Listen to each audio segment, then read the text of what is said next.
Assalamualaikum warahmatullahi wabarakatuh.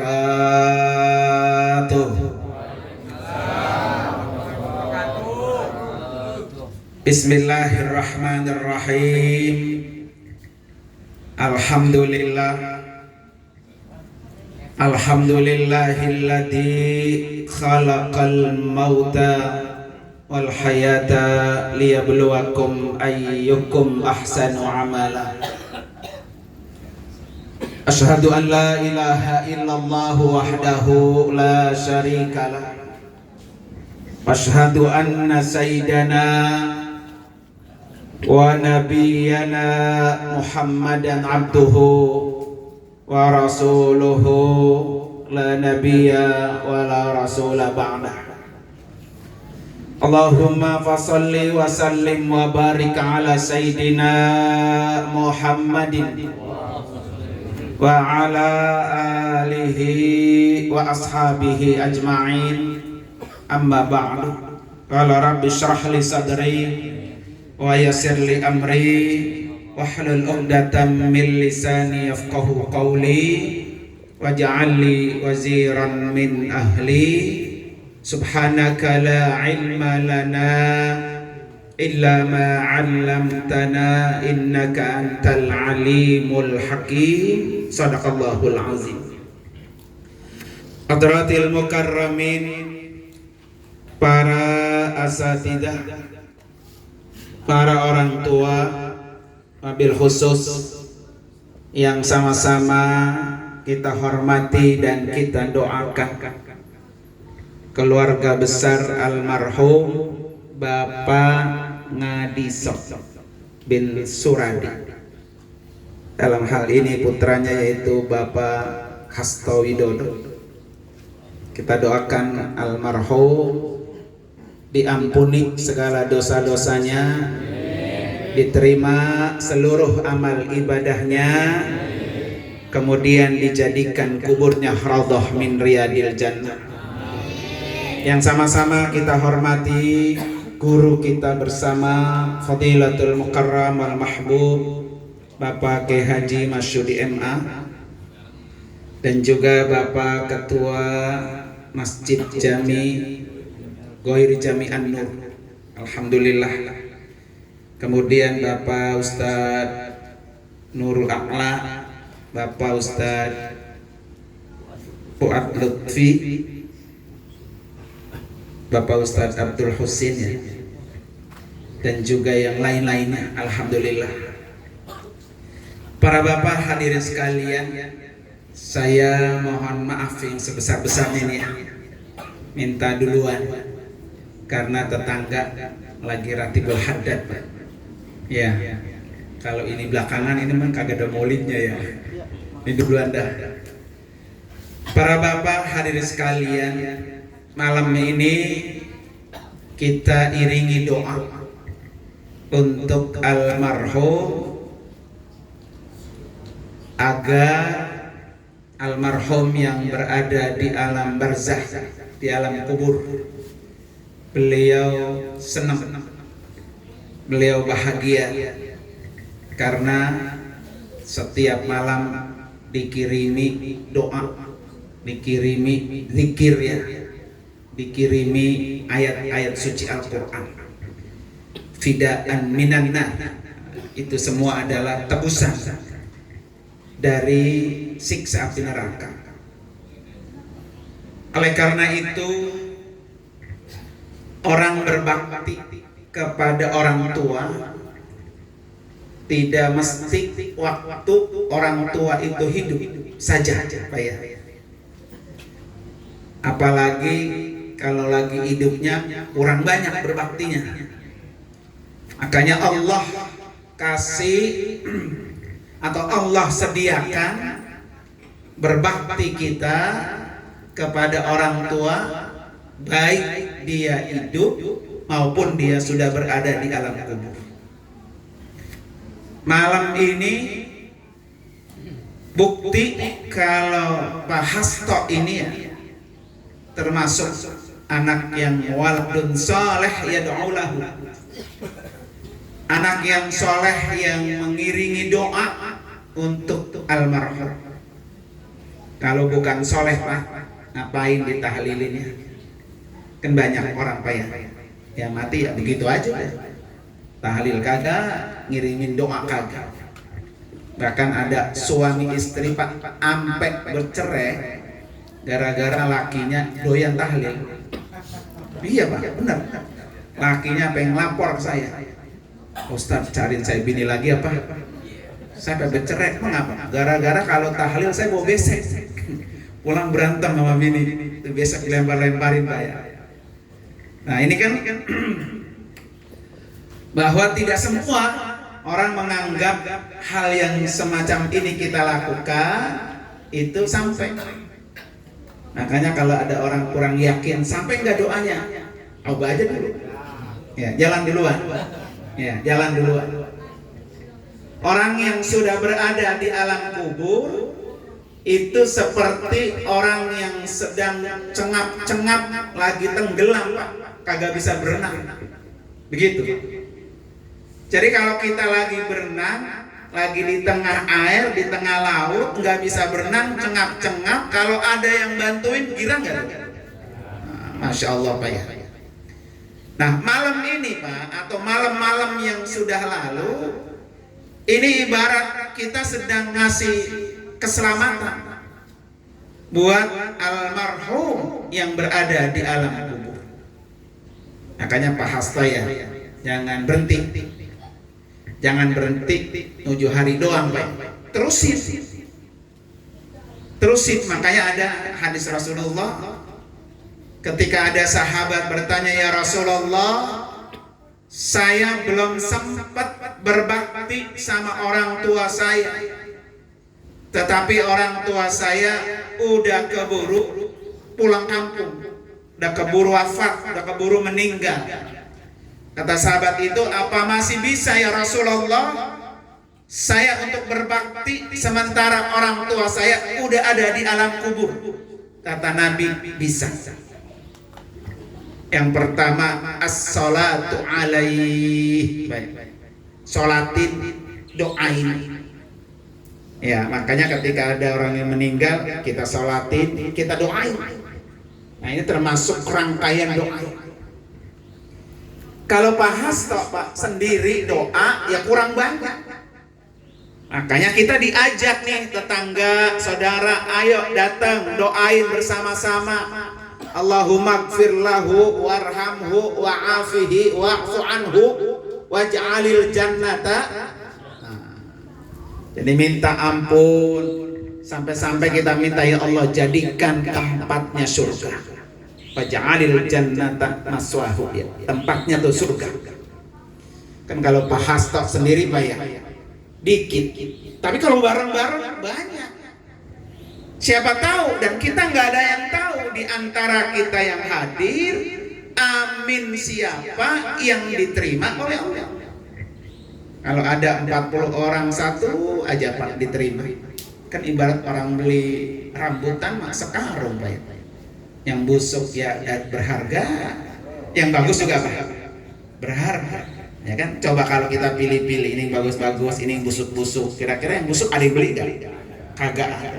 Tapi kalau dalam satu karung Pak, dalam satu rombongan, satu grup, maka keangkat semua.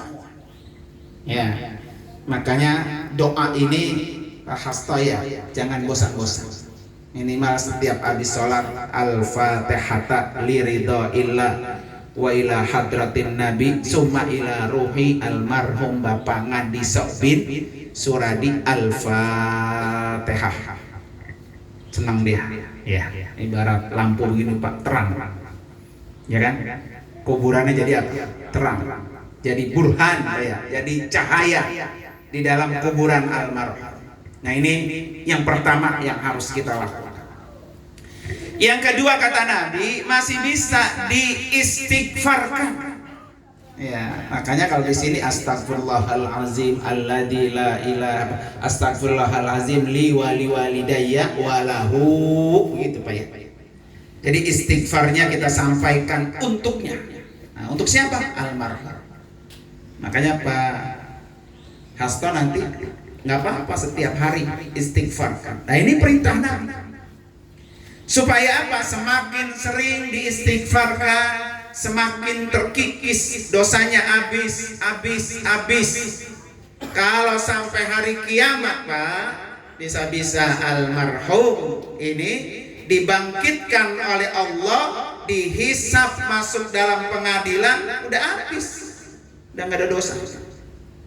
Ya ibarat orang masuk penjara kan, sebelum masuk pengadilan tuh orang ditangkap dulu tuh ya, dia masuk ke penjara. Ternyata proses masuk pengadilan lama. Pas pengadilan diputusin penjaranya 3 bulan kan. Sementara dia udah lebih 3 bulan di mana? Di masa tahanan, bebas. Gitu ya. Nah ini dalam rangka membersihkan dosa almarhum, salah satunya adalah dengan apa? Beristighfar. Ya, bahas terus ya, jangan berhenti. Astagfirullahalazim li walidayya. Li walidayya udah emang buat orang tua kita Pak. Istighfar dalam rangka menghapus, biar nanti ketika di padang mahsyar ya, kita dikumpulkan, dibangkitkan, orang tua kita sudah habis dosanya, bisa masuk dalam surga bersama-sama. Nah ini adalah wasiat atau ajaran daripada Rasulullah Sallallahu Alaihi Wasallam. Ini bukan hanya untuk Pak Hasto doang Pak, buat kita juga sama. Karena kita juga sama-sama punya orang tua. Orang tua kita yang semuanya juga sudah berada di alam kubur. Mereka menunggu kiriman dari orang yang masih hidup. Ya, alhamdulillah malam ini ya kita sama-sama doain, bukan hanya buat almarhum, tapi juga buat orang tua kita. Dengan sebab kita duduk di sini, orang tua kita yang berada di alam kubur mendapatkan kiriman pahala. Para bapak hadirin sekalian, nah itu yang buat orang yang sudah berada di alam kubur. Buat kita nih Pak, yang pasti menyusul. Pasti nggak Pak? Pengen cepat, pengen lama. Ya, pengennya apa? Lama Pak ya. Jadi buat kita Pak yang masih ada, dan kita nggak tahu kapan kita akan dijemput oleh malaikat Israel. Ya, apa yang harus kita lakukan? Yang pertama, segera bertaubat kepada Allah Subhanahu wa Ta'ala. Ya, segera, jangan sampai lupa. Jadi setiap hari kita bertaubat. Ya, setiap hari kita bertaubat. Karena kita nggak tahu kalau hari ini kita ternyata belum bertaubat, nggak taunya besok itu diapain? Udah dijemput. Ya, nauzubillah. Makanya Nabi mengajarkan setiap hari pula Nabi nyuruh kita beristighfar. Astagfirullahalazim alladzi la ilaha illa huwal hayyul qayyum wa atubu. Wa atubu, itu ada kata atubunya. Jadi saya bertaubat kepada Allah Subhanahu wa Ta'ala. Minimal tuh redaksi itu tuh Pak, wa atubu ilaih. Ya, dari istighfar sampai atubu itu 100 kali. Dan itu harus kita lakukan. Karena kita dengan beristighfar, dengan bertaubat, itu akan menghapus dosa kita. Kalau udah kayak almarhum Pak, almarhum Bapak Ngadiso, ini kan bentuknya bantuan Pak. Ya, kalau banyak yang bantuin, kalau sedikit. Kalau ada yang bantuin kita, Pak. Kalau enggak, nah mumpung kita masih hidup, Pak ya, mumpung kita masih ada, lah kita bersihkan sendiri. Kita hapusin dikit-dikit tuh dosa kita. Dengan apa? Dengan tadi beristighfar. Astagfirullahalazim alladzi la ilaha illa huwal hayyul qayyum wa atubu ilaihi. Makanya kata Nabi apa? At-taibu kamal ladan balahu. Gitu. Jadi orang yang bertaubat sama seperti orang yang tidak punya dosa. Jadi kalau dosa kita pengen bersih, pengen habis lah ya. Kuncinya apa? Taubat. Dan taubat itu harus setiap hari. Dan Allah sudah janji. yang bertaubat, dialah yang Allah ampuni, Allah maafkan. Wa huwa alladzi yaqbalu taubata an ibadihi wa ya'fu 'anis sayyi'at. Gitu kata Allah surah Asy-Syura ayat 25. Ya. Dialah Allah yang menerima taubat hambanya, wa ya'fu 'anis sayyi'at, dan dia pula Allah yang memaafkan kesalahan hambanya. Kita kan terlalu banyak Pak punya kesalahan, terlalu banyak punya dosa saya. Nah, supaya kesalahan kita dimaafkan oleh Allah, dosa kita dihapus oleh Allah, caranya dengan apa? Istighfar dan bertaubat. Ya. Makanya Nabi sudah jamin tadi, at-taibu kamal la danba lahu. Orang yang bertaubat sama seperti orang yang tidak punya dosa. Ya kan? Makanya kalau yang merasa dosanya banyak, kalau ditanya siapa mati? Belum. Nah, gitu Pak ya. Karena kita merasa dosanya masih apa? Banyak. Ya kan? Seberapa banyak dosa yang kita punya, ya Bang. Nah, itu yang kita hitung itu. Yang parah ini Pak, kadang-kadang lupa sama dosa.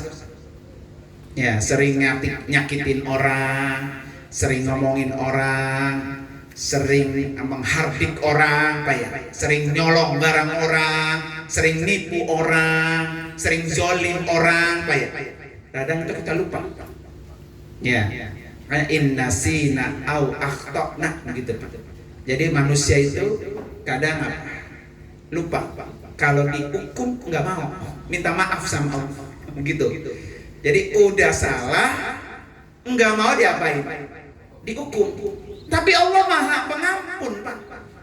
Selama hambanya punya salah dan dia mengakui kesalahannya dan dia minta maaf atas kesalahannya, Allah pasti apa? Maaf. Nah, cuma sayang kadang-kadang Pak ya, kita udah punya salah, kagak ngaku bersalah dan kagak minta maaf, sehingga akhirnya kita mati betul-betul membawa apa? Kesalahan. Nauzubillah. Nah, ini kunci pertama buat kita Pak yang masih hidup, agar ketika kita seperti almarhum pulang kampung Pak ya, maka dosa-dosa kita minimal udah kita kikis-kikis. Ya, kalau udah mati Pak udah ngasor. Makanya kata Allah apa? Kullu ummatin ajal, gitu kan. Setiap orang itu udah punya batas waktu. Kalau udah datang ajalnya, udah datang masa waktunya, udah ngasok itu. Udah nggak sholat, bahkan diapain? Sholat. Udah nggak puasa, udah kagak tahlil, bahkan diapain? Ditahlil. Udah ngasok, yang udah selesai tugasnya. Ya, kalau buat orang kerja udah pensiun. Kalau udah datang, udah selesai masa waktunya, kita udah nggak bisa lagi beramal. Kita udah nggak bisa lagi nambahin amal kita. Kita sudah nggak bisa lagi bekerja. Makanya kata Nabi, suruh cari tuh ibadah yang berpahala, pahalanya yang terus mengalir. Nah, suruh cari. Biar ketika kita ngasal, ibarat orang pensiun, gajinya masih apa? Nah, masih jalan. Orang yang udah kagak kerja, tapi gajinya masih apa? Nah, bisa kita Pak, ketika kita udah mati, kita sudah nggak sholat, kita udah nggak bekerja, tetapi kita masih dapat kiriman pahala. Itulah yang disebut dengan sedekatun jariyah. Melakukan sedekah atau infak yang pahalanya mengalir. Ya, Pak Hasto bisa nanti bangun apa ya? Wakaf Quran gitu Pak ya, wakaf Quran, wakaf buat orang-orang yang tempat menghafal Quran atas nama almarhum Bapak Ngadison. Nih saya wakaf. Ya, orang Pak kalau bisa wakaf untuk tempat menghafal Quran Pak, Masya Allah luar biasa ya pahalanya. Orang kan Pak kalau ngapal Quran ayatnya nggak sekali dibaca. Ya, coba Bapak kalau ngapal Quran ya bisa 10, 20, 30 kali balik. Alif lam mim zalikal kitabul la raiba fihi alif lam zalik. Kalau belum apal gitu kan, diapal lagi. Lah kalau dalam satu ayat ayat kita ngapal Pak, itu sampai 100 kali ulang Pak. Sementara satu huruf 10 kebaikan, udah luar biasa tuh pahalanya. Udah sekimin deh, udah susah ngitung gitu. Ya, makanya boleh tuh Pak, orang nanti Bapak kalau pengen daftar mengalir, cari di mana lembaga yang ada tahfiz Qur'annya. Saya menyumbang apanya? Terserah.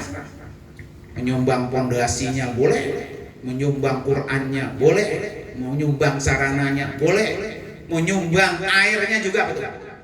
Boleh. Bahkan satu riwayat mengatakan apa? Sedekah yang paling bagus kata sedekah air Pak. Ya, sedekah air. Karena dia bisa menghidupkan orang, menghidupkan makhluk hidup gitu Pak ya. Coba kita kan butuh kita air Pak ya. Makanya tidak heran kalau ada satu riwayat dulu Nabi, ada orang datang ke Nabi minta berobat karena orang itu kakinya stroke, ya kan? Ya Rasulullah tolong obatin kaki saya sakit ini. Kata Nabi, sono lu pergi cari tempat kampung yang kagak ada sumurnya, lu gali, kemudian keluarin airnya, infakin, sembuh tuh Pak. Gitu ya. Kalau kita kan sini sekarang susah udah air Pak ya. Nah ini termasuk apa? Infak yang memang luar biasa, pahalanya terus mengalir. Ya. Nah para bapak hadirin sekalian, kemudian yang kedua Pak, buat kita nih yang masih hidup ya. Tadi yang pertama segera Pak bertaubat. Yang kedua Pak, segera lakukan amal soleh. Nah, ya, karena kita nggak tahu besok pulang apa kagak. Pokoknya setiap hari lakukan yang baik-baik, amal soleh. Kalau Bapak dikasih tahu besok malaikat Israel mau jemput, kira-kira ngapain dah tuh? Kan nggak mungkin Pak, Bapak lagi nyawer ke atas panggung, hei gue nyawer karena besok gue menjemput malaikat Israel. Nggak ada tuh, nggak ada ya Pak ya. Yang ada ngapain? Deketin diri, beribadah, berinfak. Kalau perlu semua harta saya infakin semua karena besok mau mati. Ya, makanya kata Allah, setiap amal soleh yang kita lakukan, yang baik-baik kita lakukan, itu menghapus dosa. Apa? Innal hasanat yudhibnas sayyi'at. Ya, surah Hud 114. Ya. Jadi kata Allah apa? Yang baik-baik itu menghapus dosa. Apa aja Pak yang baik? Makanya kata Nabi, kullu ma'rufin sadaqah. Yang baik-baik sudah bersedekah. Kullu tasbih sadaqah. Nanti Bapak bisa baca subhanallah, subhanallah, subhanallah. Udah nilai pahala Pak. Sedekah. Kullu tahlil sadaqah. La ilaha illallah, la ilaha illallah. Sedekah. Sedekah. Jadi lakukan yang baik-baik. Karena yang baik-baik itu akan menghapus dosa. Ya, Bapak dari rumah ke sini majelis zikir baik. Maka dari rumah sudah dihitung pahala per langkah menghapus dosa. Sampai di sini dibaca zikir-zikir menghapus dosa. Luar biasa. Coba kalau yang mati besok di sono ada tahlil, di sono ada tahlil, tiap malam kita tahlil, tiap malam juga dosa kita apain tuh? Kita hapus-hapusin. Jadi enggak rugi. Ya. Jadi ini pesan Allah, Pak. Mumpung kita masih hidup, mumpung kita masih ada, lakukan amal soleh. Ya, yang baik-baik. Karena yang baik-baik ini akan menghapus dosa. Ya, dosa kita kan pasti banyak, Pak ya. Ya, pasti. Kullu bani Adam khata'un, kata Nabi gitu. Setiap manusia pasti punya dosa. Wa khairul khata'ina at-tawwabun. Itu balik lagi situ, Pak. Sebaik-baik orang yang punya dosa adalah orang yang bertaubat. Ya, kita punya dosa, bertaubat. Kita punya dosa, lakukan amal soleh. Ini ayat ini Pak tadi innal hasanat yudhibnas sayyi'at. Kalau dicari asbabun nuzulnya panjang lagi tadi. Ya, panjang aja. Nah, para bapak hadirin sekalian, yang ketiga buat kita nih yang masih hidup, apa yang kita lakukan? Berdoa minta diselamatkan dunia dan akhirat. Nah, doa tuh yang Bapak hafal betul. Allahumma hawwin alaina fi sakaratil maut wan najata minan nar wal afwa 'indal hisab. Apa tuh doanya ya? Ya Allah, mudahkan saya ketika saya berhadapan dengan sakaratil maut. Ya, Nabi aja Pak, Nabi, orang yang sangat dekat dengan Nabi, ketika merasakan sakitnya sakaratil maut sampai meneteskan air mata. Yang Nabi ingat umatnya. Kalau bahasa sombongnya, gua aja yang deket apa kayak gini rasanya gitu ya. Nah, umat saya nanti gimana sakaratul umat saya? Makanya dikasih doa. Allahumma hawwin alaina fi sakaratil maut. Itu Pak, gepak tuh Pak. Ya, karena semua orang pasti akan nemuin nama sakaratul maut. Gimana rasanya? Ya tunggu aja. Karena semuanya pasti akan ketemu Pak ya. Kita kepengen Pak, ketika sakaratul maut cepet, kagak perlu udah pengen ngerasain sakit gitu. Nauzubillah. Makanya kalau pengen cepat ya tadi Allahumma hawwin alaina fi sakaratil maut wan najata minan nar. Ya Allah, selamatkan saya dari api neraka. Wal afwa 'indal, maafkan ya Allah ketika kita masuk pengadilan. Dihisab itu Pak, dihitung-hitung tuh nilai-nilai kebaikan semua ada kesalahan, maaf gitu. Ya kan?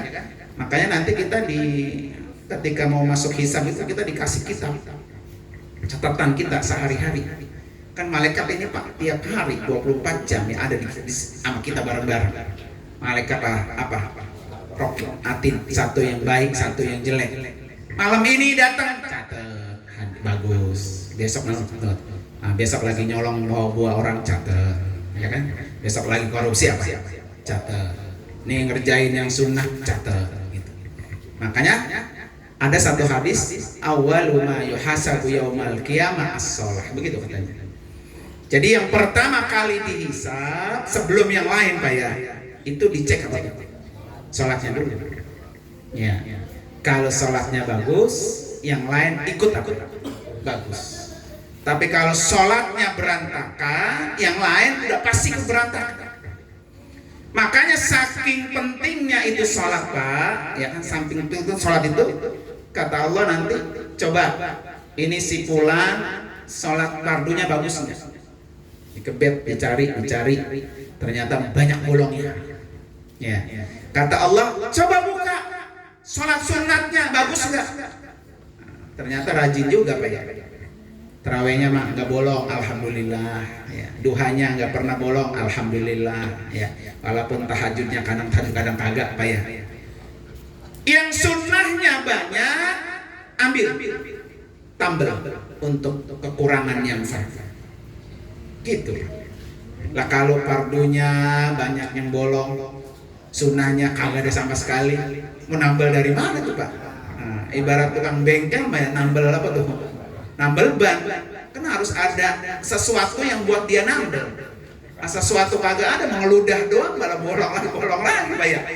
Nah ini pentingnya untuk kita mengerjakan yang fardu, mengerjakan yang sunnah.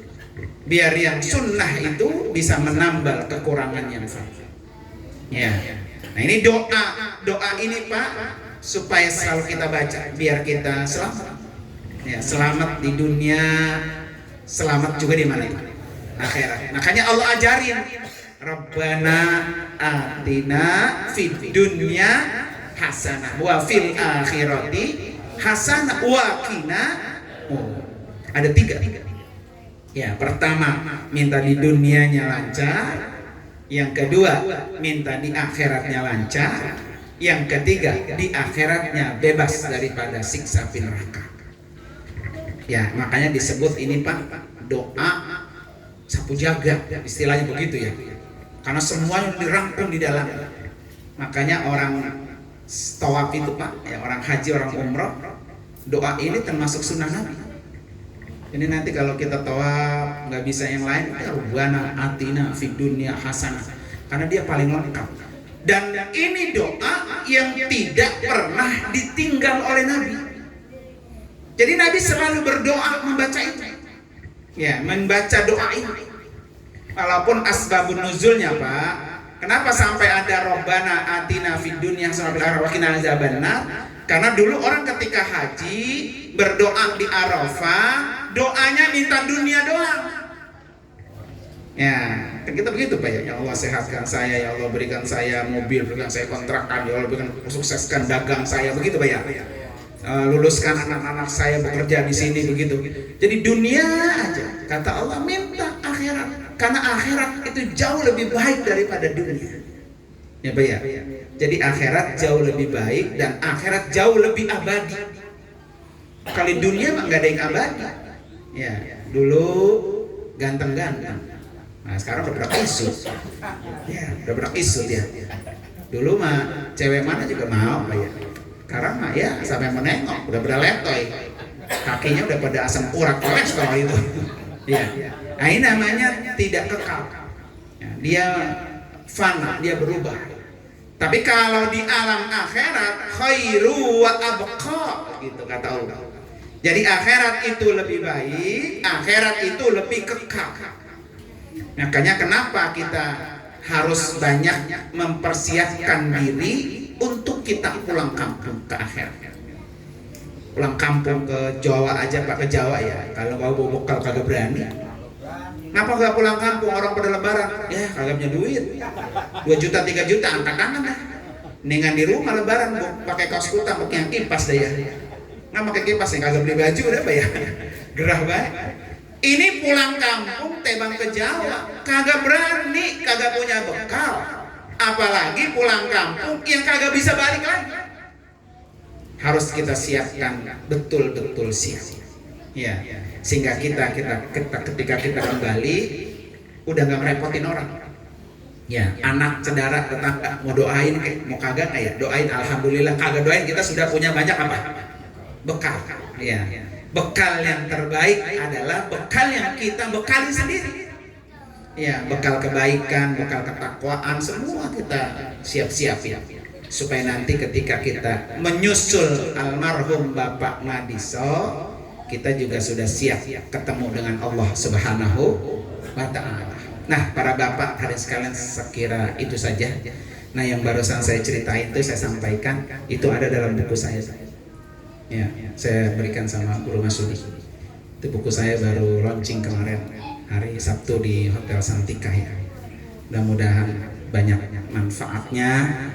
Ya, bisa digunakan buat modal ceramah, bisa digunakan buat modal khutbah Jumat, buat bacaan bapak-bapak iseng-iseng.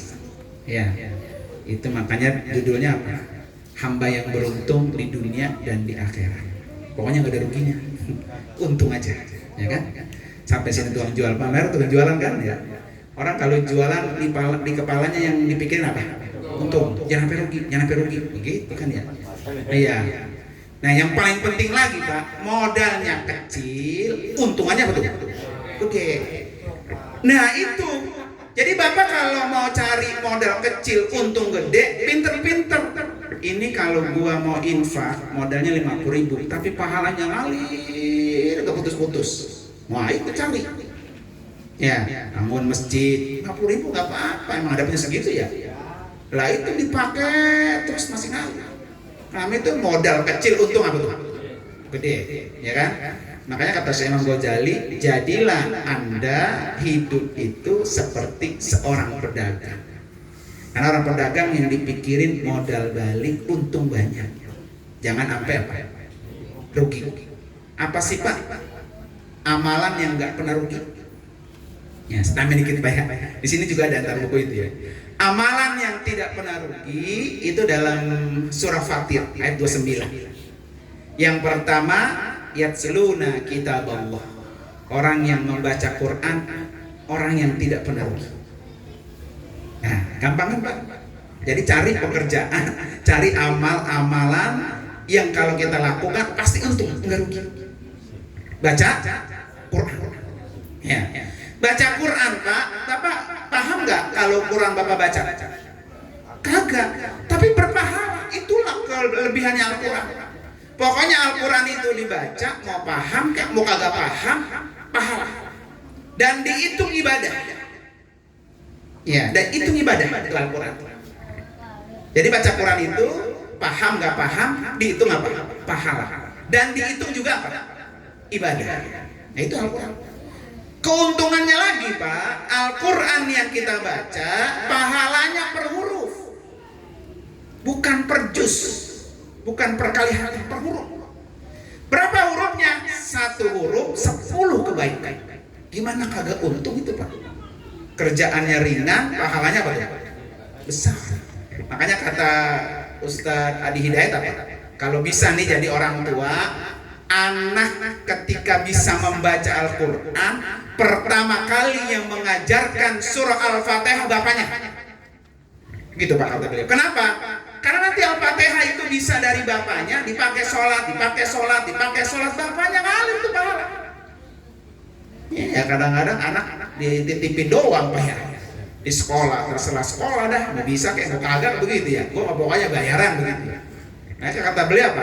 Jadi ketika kita mengajarkan anak Al-Quran, yang pertama kali kita ajarkan baca surah Fatihah. 1 huruf 10 kebaikan.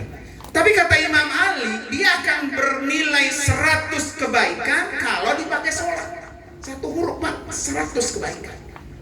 Fatihah kan pasti dipakai sholat. Ya.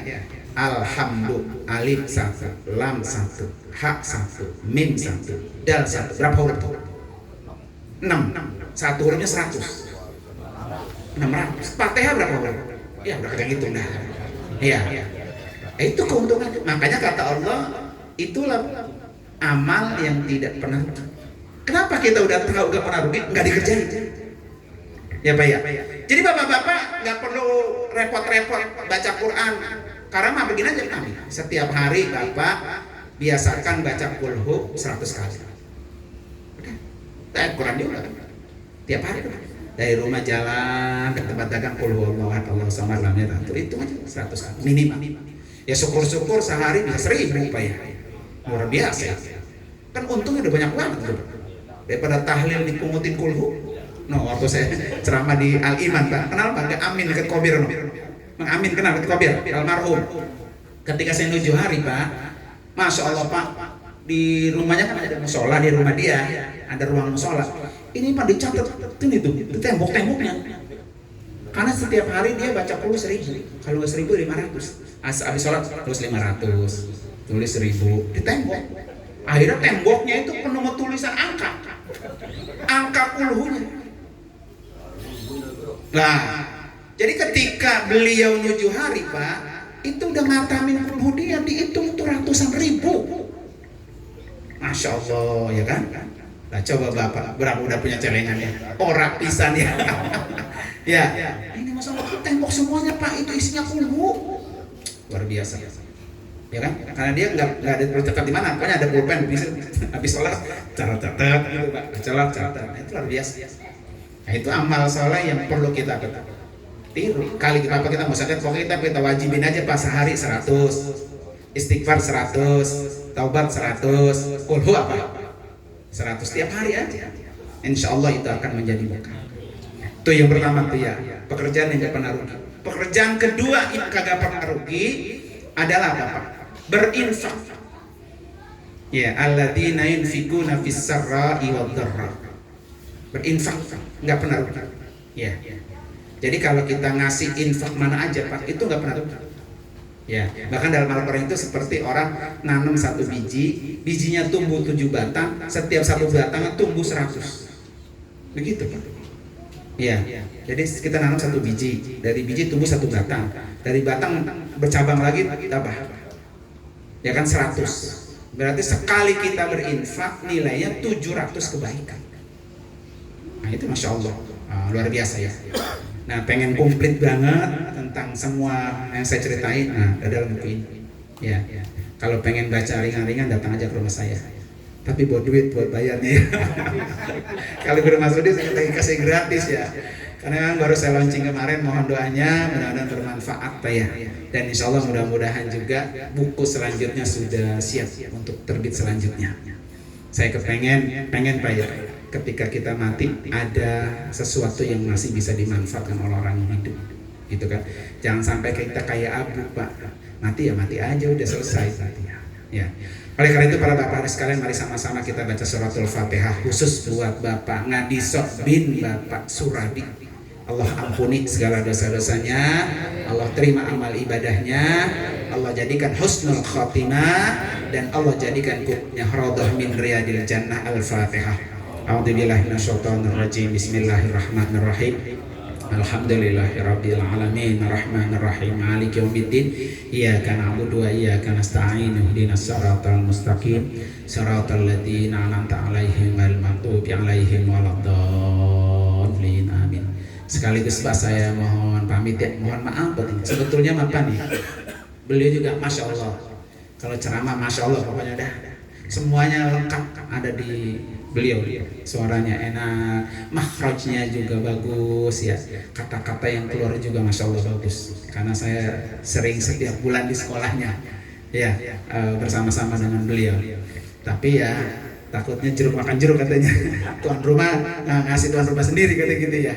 Untuk silaturahmi saya datang ke sini, dan saya benar-benar nggak tahu kalau orang tuanya Pak Hasto itu meninggal dunia. Emang tiap hari Pak, tiap malam ngayab baik begini nih, besok ke sono ya, asal ada yang meninggal tautannya udah 7 hari baik begitu Pak ya. Terima kasih para bapak hari sekalian, dan sekali lagi saya mohon maaf yang sebesar-besarnya, sekaligus yang mohon pamit. Hadanallahu wa ikum ajmain. Assalamualaikum warahmatullahi wabarakatuh.